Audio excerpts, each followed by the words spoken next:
সুতরাং প্রাথমিকভাবে মোহাম্মদ আমিনুল ইসলাম এবং নাজমুল আবেদিন ঢাকা বিভাগীয় ক্যাটাগরিতে নির্বাচিত ঘোষণা করা হলো। বিসিবি পরিচালনা পরিষদ নির্বাচন 2025-এর আজকে ভোট গ্রহণ শেষে আমরা প্রাথমিক ফলাফল ঘোষণা করতে যাচ্ছি। আমাদের মোট 156টি ভোট ছিল। সে 156টি ভোটের মধ্যে থেকে প্রদত্ত ভোট হচ্ছে 115টি, অর্থাৎ ভোট প্রদানের হার হচ্ছে 73.71%। ক্যাটাগরি 1, যেটা জেলা এবং বিভাগীয় পর্যায়, সেখানে মোট ভোটার হচ্ছে 35 এবং প্রদত্ত ভোট 30। ক্যাটাগরি 2, মোট ভোট হচ্ছে 76, প্রদত্ত ভোট 42। ক্যাটাগরি 3, মোট ভোট 45, প্রদত্ত ভোট 43। এখন আমি বিভাগ ভিত্তিক যে ফলাফল সেটা আমি ঘোষণা করছি। ঢাকা বিভাগে মোট ভোটার ছিলেন 17 জন। 3 জন পদপ্রার্থীর মধ্যে মোহাম্মদ আমিনুল ইসলাম, উনি মোট ভোট পেয়েছেন 15টি বৈধ ভোট। নাজমুল আবেদিন, উনি মোট ভোট পেয়েছেন 15টি বৈধ ভোট। SM আব্দুল্লাহ ফুয়াদ রেদোয়া, উনি কোনো ভোট পাননি, 0। সুতরাং প্রাথমিকভাবে মোহাম্মদ আমিনুল ইসলাম এবং নাজমুল আবেদিন ঢাকা বিভাগীয় ক্যাটাগরিতে নির্বাচিত ঘোষণা করা হলো। রাজশাহী বিভাগে মোট ভোটার ছিল 9টি। সেইখান থেকে 3 জন পদপ্রার্থী ছিলেন। তার মধ্যে থেকে মোহাম্মদ হাসিবুল আলম, উনি 0 ভোট পেয়েছেন। মোহাম্মদ মুখলেসুর রহমান, উনি 60টি ভোট পেয়েছেন এবং SM শামস মতিন, উনি 0 ভোট পেয়েছেন। এই ক্যাটাগরিতে একটি পদের বিপরীতে মোহাম্মদ মুখলেসুর রহমানকে 7 ভোটে বিজয়ী ঘোষণা করা হলো প্রাথমিকভাবে। রংপুর বিভাগে 9টি ভোট ছিল। সেখানে 3 জন পদপ্রার্থী ছিলেন। সেখান থেকে 8টি ভোট কাস্ট হয়েছে।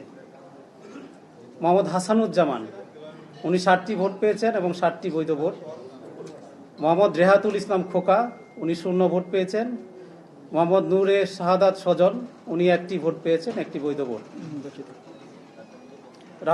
রংপুর বিভাগে প্রাথমিকভাবে জনাব মোহাম্মদ হাসানুজ্জামানকে নির্বাচিত ঘোষণা করা হলো। আর আপনারা জানেন যে আমাদের 4টি বিভাগে আমাদের বিনা প্রতিদ্বন্দ্বিতায় নির্বাচিত হয়েছে, আমাদের ভোট হয়নি। সেইখান থেকে চট্টগ্রাম বিভাগে 2 জনকে নির্বাচিত ঘোষণা করা হচ্ছে। জনাব আহসান ইকবাল চৌধুরী চট্টগ্রাম বিভাগীয় ক্রীড়া সংস্থা থেকে এবং জনাব আসিফ আকবর চট্টগ্রাম বিভাগ থেকে কুমিল্লা জেলা ক্রীড়া সংস্থার প্রতিনিধি হিসেবে। এবং খুলনা বিভাগ থেকে নির্বাচিত হয়েছেন খান মোহাম্মদ আব্দুর রাজ্জাক, খুলনা বিভাগীয় ক্রীড়া সংস্থা, এবং মোহাম্মদ জুলফিকার আলী খান, খুলনা জেলা ক্রীড়া সংস্থা। এবং সিলেট বিভাগ থেকে একটি কোটা আছে আমাদের, সেখানে 1 জন প্রার্থী ছিলেন, তাকে নির্বাচিত ঘোষণা করা হচ্ছে রাহাত শামস। এবং বরিশাল বিভাগ থেকে 1 জন প্রার্থীর বিপরীতে একজনই প্রার্থী ছিলেন মোহাম্মদ শাখাওয়াত হোসেন। বরিশাল বিভাগ থেকে তাকে নির্বাচিত ঘোষণা করা হচ্ছে, তিনি ভোলা জেলা ক্রীড়া সংস্থার প্রতিনিধি। তাহলে ক্যাটাগরি 1 শেষ। আমরা এখন ক্যাটাগরি 2 এর ফলাফল ঘোষণা করতে যাচ্ছি।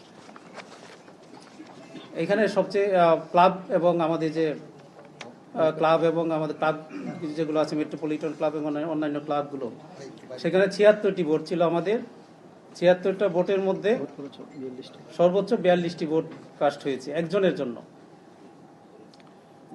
এর মধ্যে আমি ফলাফল ঘোষণা করছি। আমাদের 17 জন প্রার্থী ছিলেন, এই 17 জন প্রার্থীর ফলাফল ঘোষণা করছি। মোহাম্মদ লুৎফর রহমান, উনি 2 ভোট পেয়েছেন। ইশতিয়াক সাদেক, উনি 42 ভোট পেয়েছেন। আদনান রহমান, এবং উনি নির্বাচিত হয়েছেন। আদনান রহমান দীপন 40 ভোট পেয়ে নির্বাচিত হয়েছেন। ফায়াজুর রহমান 40 ভোট পেয়ে নির্বাচিত হয়েছেন। আবুল বাশার 40 ভোট পেয়ে নির্বাচিত হয়েছেন। আমজাদ হোসেন 41 ভোট পেয়েছেন এবং তাকে প্রাথমিকভাবে নির্বাচিত ঘোষণা করা হচ্ছে। সানিয়ান তানিম নাভিন 42 ভোট পেয়েছেন, তাকে প্রাথমিকভাবে নির্বাচিত ঘোষণা করা হচ্ছে। এ কে এম আহসানুর রহমান মল্লিক রনি, উনি 12 ভোট পেয়েছেন। মোহাম্মদ মুকসেদুল কামাল, উনি 41 ভোট পেয়েছেন, তাকেও প্রাথমিকভাবে নির্বাচিত ঘোষণা করা হচ্ছে। মোহাম্মদ ফাইজুর রহমান ভূঁইয়া, উনি 2 ভোট পেয়েছেন। এম নাজমুল ইসলাম, উনি 37 ভোট পেয়েছেন, ওনাকেও নির্বাচিত ঘোষণা করা হচ্ছে। ইফতেখার রহমান, উনি 34 ভোট পেয়েছেন, উনিকে নির্বাচিত ঘোষণা করা হচ্ছে। ফারুক আহমেদ 42 ভোট পেয়েছেন, ওনাকে প্রাথমিকভাবে নির্বাচিত ঘোষণা করা হচ্ছে। মেজর ইমরোজ আহমেদ উনি 2 ভোট পেয়েছেন। মোহাম্মদ রাকিব উদ্দিন, উনি 7 ভোট পেয়েছেন। মোহাম্মদ মঞ্জুর আলম, উনি 39 ভোট পেয়েছেন, উনি প্রাথমিকভাবে নির্বাচিত হয়েছেন। এবং মেহরাব আলম চৌধুরী, উনি 41 ভোট পেয়েছেন, উনি প্রাথমিকভাবে নির্বাচিত হয়েছেন। এই মোট 12 জন এখানে নির্বাচিত হয়েছেন এই ক্যাটাগরিতে, 17 জনের মধ্যে হচ্ছে। এবং ক্যাটাগরি 3 সর্বশেষ, এখানে আপনারা জানেন 2 জন প্রার্থী ছিলেন। 2 জন প্রার্থীর মধ্যে 45টি ভোটে নির্বাচন হয়েছে। তো 45টি ভোটের মধ্যে হতে 43টি ভোট কাস্ট 43টি ভোট কাস্ট হয়েছে, 1টি ভোট বাতিল হয়েছে, 42টি ভোট বৈধ। এখানে দেবব্রত পাল, উনি 60টি ভোট পেয়েছেন এবং খালেদ মাসুদ পাইলট, উনি 35টি ভোট পেয়েছেন। এখানে খালেদ মাসুদ পাইলটকে নির্বাচিত হিসাবে বেসরকারিভাবে ঘোষণা করা হলো।